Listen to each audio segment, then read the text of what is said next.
The information presented in this video is for informational purposes only and should not be considered as professional relationship advice. Every relationship is unique, and consulting with a qualified therapist can provide personalized guidance. We all want to be good listeners, but sometimes our well-intentioned responses can actually hinder communication. Let's look at some common pitfalls to avoid. I just had a fight with my roommate. It feels like we can never agree on anything. Sarah's focus on her phone shows a lack of attention. This can make Michael feel unheard. Why don't you talk to him again and just compromise? Asking why can put Michael on the defensive and shut down communication. We've tried, but it feels like he never wants to listen to my point of view. You should really just talk it out calmly. Telling someone, "You should," implies we know better than them, hindering open communication. I tried that, but he just kept raising his voice. Calm down, it's probably not that big of a deal. Phrases like, "calm down," or "it's not that bad," minimize Michael's feelings, making him feel unheard. It is a big deal. We live together. Don't worry, everything will be fine. You can try talking to him again later.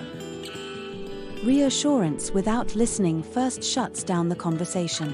Similarly, Sarah's eagerness to give advice without fully understanding Michael's perspective only adds to the frustration. I'm really upset about this situation. Maybe you're just overreacting. Judgmental comments like "maybe you're just overreacting" can invalidate the other person's feelings. It doesn't feel like that to me. Roommate problems are the worst. Reminds me of this time, I had a roommate who never cleaned the dishes. It was a nightmare. We never saw eye to eye, and eventually, I just stopped talking to him altogether. Shifting the conversation to herself, like Sarah did here, can backfire. While Sarah might be trying to connect by sharing a similar experience, it can actually make Michael feel unheard. When someone is sharing a problem, they often need a listening ear, not another story. Sharing our own experiences can be helpful later, but right now, Michael needs Sarah to focus on his feelings and the situation he's facing. But ignoring it won't make the problem go away. I don't see why you're so upset about this.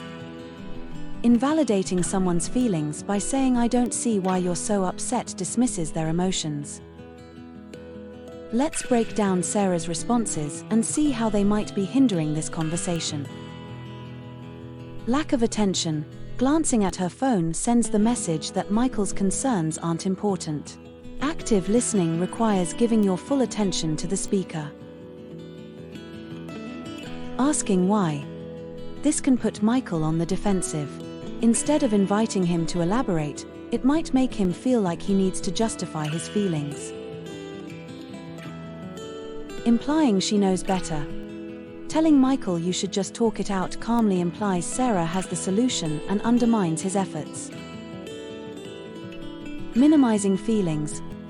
Phrases like "calm down" or "it's not that big of a deal" invalidate Michael's emotional experience. Active listening validates his feelings, even if you don't agree with the intensity or cause.